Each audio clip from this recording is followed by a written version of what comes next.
एक छोटे से जंगल में खरगोश, गिलहरी और मुर्गी रहते थे। ठंड के मौसम आ गए थे। गिलहरी अपना खाना जमा कर रही थी।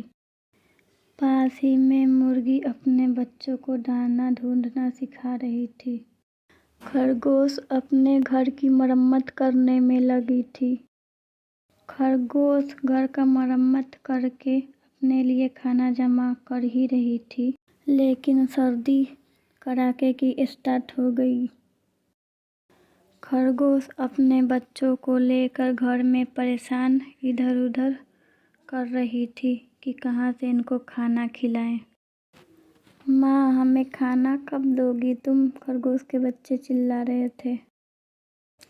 खरगोश बेचारी परेशान होके थोड़ा बहुत जो खाना बचे थे वो अपने बच्चों को खिला देती है और खुद भूखे सो जाती है।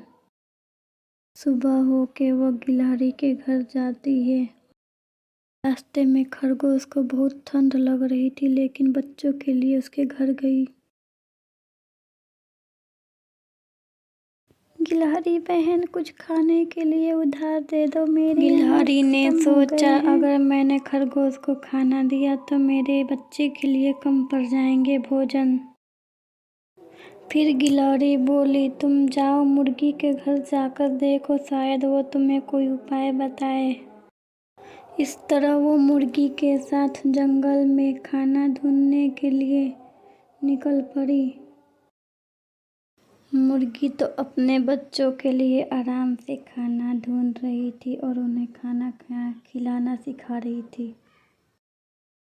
खरगोश खाना ढूंढते ढूंढते दूसरे जंगल की तरफ निकल पड़ी। बड़ी मुश्किलों के बाद उसे अनाज मिल ही गया।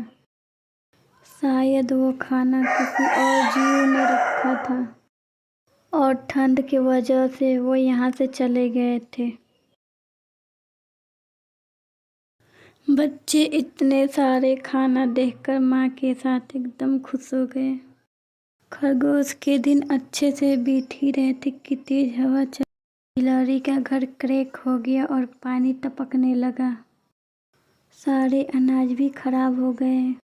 फिर वो खरगोश के पास पहुंची, उसके घर। खरगोश, दरवाजा खोलो, बाहर तेज बारिश हो रही है, ठंड भी बहुत है। मुझे माफ कर दो, मैंने जो तुम्हारे साथ किया। मुसीबत में एक दूसरे का साथ हमें देना चाहिए। खरगोश नरम दिल की थी, वो गिलहरी को अपने घर में बुला लेती है। मुर्गी भी खरगोश के घर आ जाती है क्योंकि बाहर बारिश हो रही थी। मुर्गी बच्चों को लेकर बाहर नहीं जा सकती थी। सबको समझ आ गई थी मुसीबत में मिलकर